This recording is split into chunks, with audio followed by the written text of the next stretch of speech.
तो आप सभी को राधे राधे। तो आज हम बात करने जा रहे हैं ऐसे मंदिरों के बारे में जो अपने आप में ही बहुत रहस्यमय से भरे हुए हैं। तो आइए चलिए जानते हैं इन मंदिरों के बारे में। शुरू करते हैं। पहला मंदिर है विरूपाक्ष मंदिर, जो कि कर्नाटक के हम्पी में स्थित है। यह मंदिर शिव को समर्पित है और इस मंदिर की विशेषता यह है कि यह मंदिर का जो शिवलिंग है वो दक्षिण की ओर झुका हुआ है। और ऐसा माना जाता है कि इसका जो निर्माण किया था वो कल्याणी के जो चालुक्य शासक थे विक्रमादित्य सेकंड, उन्होंने करवाया था। इसके लिए एक और कहानी प्रचलित है जो बहुत ज़्यादा मान्यता देती है कि जो रावण की अटूट भक्ति थी उससे प्रसन्न होकर भगवान शिव ने उनको आशीर्वाद के रूप में एक शक्तिशाली शिवलिंग दिया था और उनसे ये कहा था कि तुम इस शिवलिंग को जहाँ भी रख दोगे ये वहीं पे भी स्थापित हो जाएगी, बस इसको रास्ते में कहीं पे भी नीचे नहीं रखना। अब रावण जी ने क्या किया, शिवलिंग को उठाया और लेकर चले गए। लेकिन क्या हुआ कि रावण को रास्ते में रुकना पड़ा और इसी वजह से उन्होंने एक बुज़ुर्ग को वो शिवलिंग सौंप दिया और उनको बोला कि आप नीचे मत रखना। लेकिन दुर्भाग्यवश उस बुज़ुर्ग ने शिवलिंग को नीचे रख दिया और वो शिवलिंग वहीं पे स्थापित हो गया। फिर क्या था कि वो जो शिवलिंग था उसको रावण जी उठा ही नहीं पाए और वो वहीं पे स्थापित हो गई है। तो इसलिए आज भी उस शिवलिंग को कोई नहीं हिला सकता है क्योंकि वो वहीं पे स्थापित हो गई थी।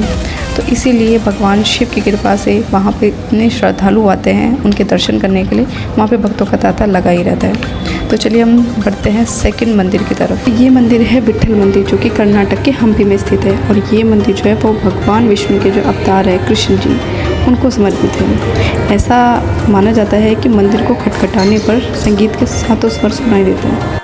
यह मंदिर भी शानदार वास्तुकला और शिल्पकारी के लिए भी जाना जाता है। ऐसा माना जाता है कि जो राजा कृष्णदेव राय थे उन्होंने ही हजार राम और विट्ठल स्वामी नामक मंदिर का निर्माण करवाया था। इसके पीछे एक प्रचलित पौराणिक कथा भी है कि ये 6ठी शताब्दी में पुंडलिक नामक एक भक्त थे जो कि महाराष्ट्र में उनका जन्म हुआ था और वो अपने माता पिता और अपने इष्ट देव के प्रति उनका अनन्य भाव था।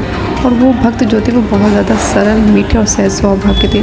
इसी वजह से श्री कृष्ण ने उनको पसंद किया था, उनका स्वभाव श्री कृष्ण को भा गया था। तो एक दिन क्या हुआ कि श्री कृष्ण तैयार होकर जाने लगे। अब उन्हें देख रुक्मणी जी भी बोली कि प्रभु आप कहाँ जा रहे हो। तो उन्होंने उत्तर दिया कि मैं अपने भक्त के दर्शन के लिए पृथ्वी पर जा रहा हूँ। अब ये सुनकर उनका मन भी साथ जाने को हुआ। तो उन्होंने भगवान से अपनी इच्छा व्यक्त की और दोनों के दोनों अब उनके द्वार पर प्रकट हो गए।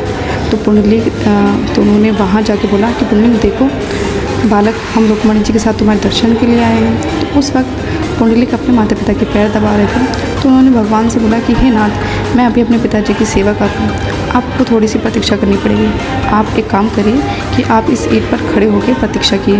अब ये बात सुनकर वह पुनः पिताजी की सेवा में लीन हो गए और यही बात सुन के रुक्मणी जी भी चिंतित हो गई। तब भगवान जी ने ऐसे ही किया और वे अपने भक्त की बात मानी। अब भगवान जी ने कमर पर दोनों हाथ रखकर एक ईंट पर खड़े हो गए और साथ ही रुक्मणी जी भी ईंट पर खड़ी होकर प्रतीक्षा करने लगे।